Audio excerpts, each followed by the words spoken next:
Bonjour, Cathy Robitaille de la Galerie d'art Urbania. Je suis avec Nathalie Brugman. Bonjour Nathalie. Bonjour Cathy, Ça va bien? ça va bien? C'est un plaisir d'être avec toi. Un plaisir partagé, ma chère.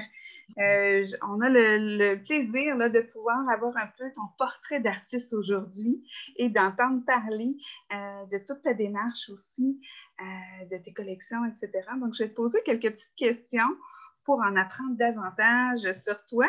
Mais je tiens à dire, dès le départ, nous, on se connaît quand même assez bien. On approche le 4 ans de collaboration qui a été un grand plaisir de collaborer avec toi et de continuer aussi cette précieuse collaboration. Donc, je tenais à le souligner. Une artiste qui ne cesse de se renouveler avec des belles collections. J'aimerais justement que tu nous parles de ce qui a amené justement à devenir peintre, à créer, surtout avec ta technique qui est très spécifique là, en termes de technique mixte. Parfait. Donc, je pense que comme beaucoup d'artistes, j'ai toujours été attirée par la création. Lorsque j'étais très jeune, c'était le dessin. Je dessinais tout le temps. J'adorais ça. Ensuite, le bricolage, les projets divers. Je suis aussi artiste en joaillerie. Je suis allée à l'école de joaillerie de Montréal et j'ai créé il y a 12 ans mon entreprise Sakura Design. Puis, naturellement, je suis allée vers la peinture parce qu'on dirait que le besoin de créer était plus fort. Puis, en fait, les premières réalisations, c'est une histoire un peu drôle. C'est venu d'un défi. Parce qu'à chaque fois que j'allais dans une ville avec ma famille, on allait toujours se promener dans les galeries d'art. C'est quelque chose qu'on adore faire. Puis, il y a une fois, je leur ai demandé, disons, de m'identifier leurs œuvres préférées. Puis, on s'est rendu compte que les quatre, on aimait la même chose. On aimait les œuvres, l'art abstrait, les œuvres qui avaient beaucoup de vie, beaucoup de mouvement, qui avaient de la texture.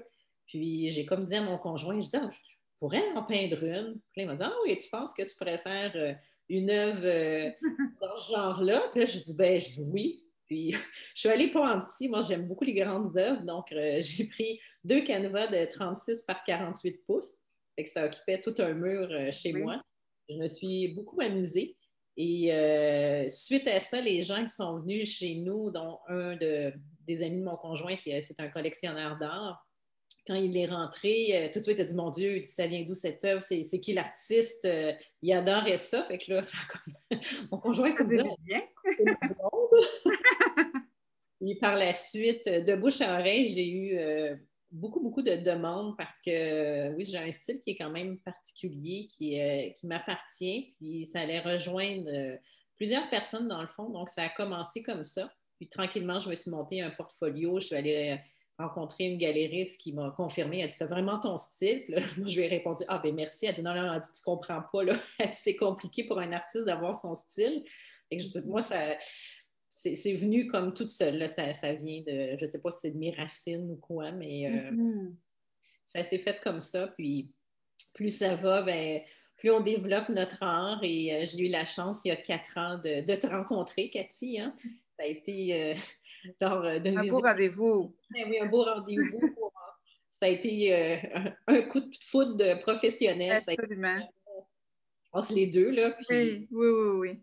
on a Puis, beaucoup tu sais, tes œuvres te représentent si bien, tout en douceur, puis recherché, je dirais. Tu as dans ta technique, notamment, tu mixes un peu la joaillerie à travers tes œuvres en termes de pierre. Je vois que tu nous en parles un peu, justement. C'est parfait. Moi, c'est ça, j'aime beaucoup. J'aime qu'une toile soit vivante, énergique, mais en même temps qu'il se dégage un calme. Je sais que c'est un peu comme deux opposés, mais j'essaie de trouver l'équilibre là-dedans. Puis pour moi, j'aime les toiles avec relief, texture. Donc, je vais aller coller, ça peut être des pierres semi-précieuses, ça peut être du métal, de la chaîne, du bois, du cuir, du papier. Donc, quand on regarde mes œuvres, les photos ne rendent pas justice, là, même si on a un bon appareil photo, parce qu'il y a tellement de relief qu'il faut les voir en vrai. Oui, absolument, absolument. Et ton style a trouvé d'ailleurs plusieurs preneurs à la galerie. Euh, Puis je pense que la qualité aussi de tous tes matériaux, tu prends soin, c'est pour toi, là, c'est vraiment précieux, puis on le sent aussi dans l'œuvre en tant que telle, là, à quel point là, tes vernis, tout est soigné, tout est fait avec beaucoup d'attention, je dirais. J'aimerais que tu nous parles aussi de tes collections.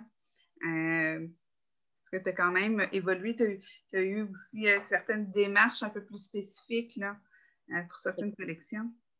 Donc, en commençant, j'avais beaucoup mes collections noires et blancs, donc le yin et le yang. C'était quelque chose qui venait beaucoup, beaucoup me chercher. J'en ai avec du rouge, donc collection carmine, azur avec du bleu, mais toujours avec une base de blanc, de gris, de noir, beaucoup de textures. Puis, dans le fond, j'allais comme éliminer avec des couleurs spécifiques. J'ai une collection aussi animale. Donc, j'adore les animaux, puis je me disais que j'allais pouvoir en représenter, mais à ma façon. C'est pas du tout figuratif. Oui, on les reconnaît, mais je vais sculpter sur la toile. Il va y avoir encore beaucoup de relief, beaucoup de texture, beaucoup de collage. Puis, c'est ça, je pense que l'art évolue aussi là, au fur et à mesure qu'on progresse dans ce domaine. Parle-moi un peu de tes inspirations, justement. Je pense qu'il y a un côté aussi un peu culturel dans tout ça. Effectivement. Ben, je pense que, en tout cas, je ne sais pas comment l'expliquer, mais moi, dans mes racines, je suis japonaise, belge, hongroise, donc je suis un méli-mélo culturel. C'est un peu ce qu'on peut retrouver dans mes œuvres aussi. Je vais m'inspirer beaucoup de la variation de la société d'aujourd'hui, donc autant qu'elle puisse être hyper énergique, que ça peut être le calme, que ça peut être le chaos. Il y a une frénésie dans la vie. Donc, c'est un peu tout ça qui m'inspire. Pour mes textures, je dirais que c'est un peu plus la nature parce que j'aime beaucoup aller courir, j'aime beaucoup aller marcher. Puis des fois c'est drôle à dire, mais je vais voir comme l'écorce d'un arbre qui va m'attirer. Puis j'aime la striation que je vois à l'intérieur. Ou des fois, ça peut être une pierre qui a des lignes particulières.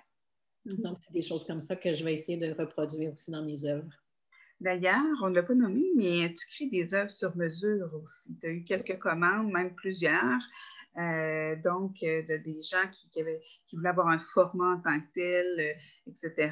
Et je pense que ça a été toujours de très beaux rendez-vous avec la clientèle. Ah, effectivement, c'est apprendre, dans le fond, à connaître les gens parce que peindre à quelque part, c'est s'exprimer dans un langage émotionnel. Ça ne veut pas dire que c'est tout le monde qui va nous comprendre. Des fois, il y a des gens quand on rencontre quelqu'un qui parle le même langage et qui va aller comprendre sans savoir exactement, écoutez, c'est pas du figuratif, donc c'est des techniques mixtes, c'est de l'art abstrait, mais quand on peut susciter des émotions puis qu'on arrive à trouver quelqu'un qui répond à ces émotions-là, que ça leur apporte beaucoup de bonheur, que ça apporte du positif, c'est un peu ça qu'on peut amener. Et quand on fait des œuvres sur mesure, c'est qu'on apprend à connaître les gens. D'abord, moi, je leur parle, j'apprends un peu à voir c'est qui ces gens-là, qu'est-ce qu'ils auraient besoin sur leur toile, qu'est-ce qui pourrait leur faire du bien. Puis ils vont me dire, bon, qu'est-ce qu'ils vont affectionner dans les miennes. Donc, je vais aller chercher des éléments.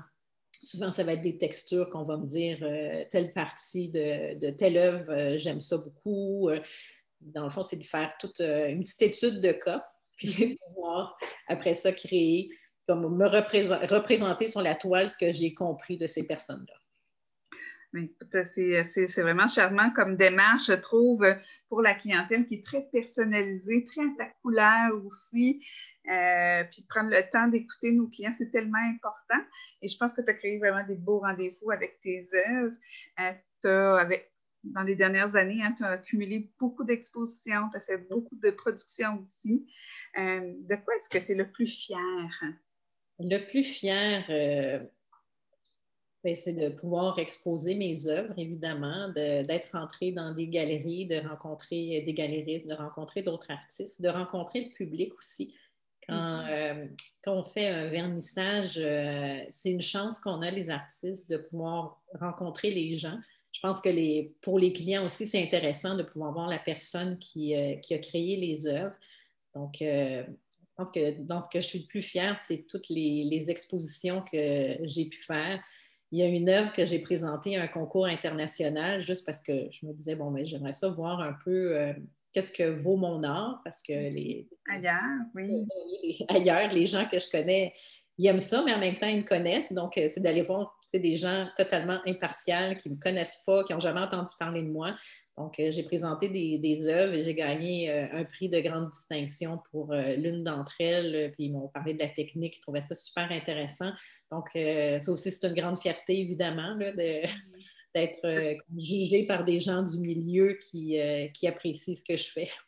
Oui, puis faire rayonner ton art à l'international aussi, je pense que c'est vraiment bien, là. Puis, si aujourd'hui, là, on te permettrait de réaliser ton rêve le plus fou, qu'est-ce que ce serait? Le plus fou. Ça serait d'éliminer le coronavirus. Ah oui, non, ça c'est certain. Mais on parle plus de ta carrière d'artiste. D'exposer plus, d'exposer à l'international, de pouvoir. Je ne sais pas si un jour je vais pouvoir en vivre parce que j'ai un autre travail que j'adore, donc je ne suis pas prête à arrêter mon autre travail. J'aime ça, la combinaison des deux. J'aime l'équilibre, je pense que ça transparaît dans mes œuvres, mais de pouvoir justement en faire plus, plus de vernissage, plus d'exposition, puis à l'international. À gagner ton travail. Ben oui, absolument. Le summum. Oui. Écoute, on t'envoie des énergies dans ce sens-là. C'est que de mon côté aussi, je travaille fort. J'ai des petits projets en tête. On souhaite que dès que ce sera possible, pouvoir donner, d'avancer finalement vers l'international, bien évidemment. Si je peux juste vous dire un petit mot, Cathy, c'est vraiment un honneur d'être représentée par toi, par Urbania. Je sais à quel point tu prends soin de tes artistes, puis c'est dans mes plus grandes réalisations aussi, c'est d'être rentrée cette journée-là dans ta galerie, puis de t'avoir rencontré, puis après ça, tout ce qu'on a pu vivre, c'est extraordinaire. Donc, j'espère que ça va se poursuivre longtemps. C'est très gentil, je l'apprécie, ça me fait chaud au cœur. Merci beaucoup. Puis, dis-nous pour terminer, ma chère, dans les prochains mois, à quoi ça ressemble au niveau de ta création? Disons, c'est de prendre le temps. Ça fait drôle à dire dans un temps contexte comme ça. Mais, j'ai beaucoup, beaucoup d'idées en tête. Mon Dieu, j'ai d'autres styles. En fait, j'ai d'autres choses que j'ai envie de faire, mais en utilisant mon style, j'ai d'autres avenues que j'aimerais explorer. Tu as vu une des villes que j'ai faites, mais qui est vendue, puis ça, c'est quelque chose que j'avais adoré faire, là, une scène de ville. C'était fantastique avec beaucoup de textures. Donc, je sais que ça, c'est quelque chose que, en fait, c'est ma prochaine œuvre. D'accord. C'est ce qui s'en vient. Oui, j'ai le grand format qui m'attend. C'est de pouvoir prendre du temps parce que mes œuvres ne se font pas en une journée, malheureusement. Là, je dirais que c'est de 2 à 3 semaines par œuvre. Donc, je veux prendre le temps. Oui. Ben, écoute, on va te suivre de très près. Puis au plaisir de présenter tes nouvelles œuvres, ma chère. Ça a été un grand plaisir de te revoir en direct comme ça. C'est quand même le fun de pouvoir se voir, comme on dit. Donc, merci, bonne continuation, Nathalie. Merci, plaisir. On va continuer à te faire rayonner. Au revoir. Au revoir.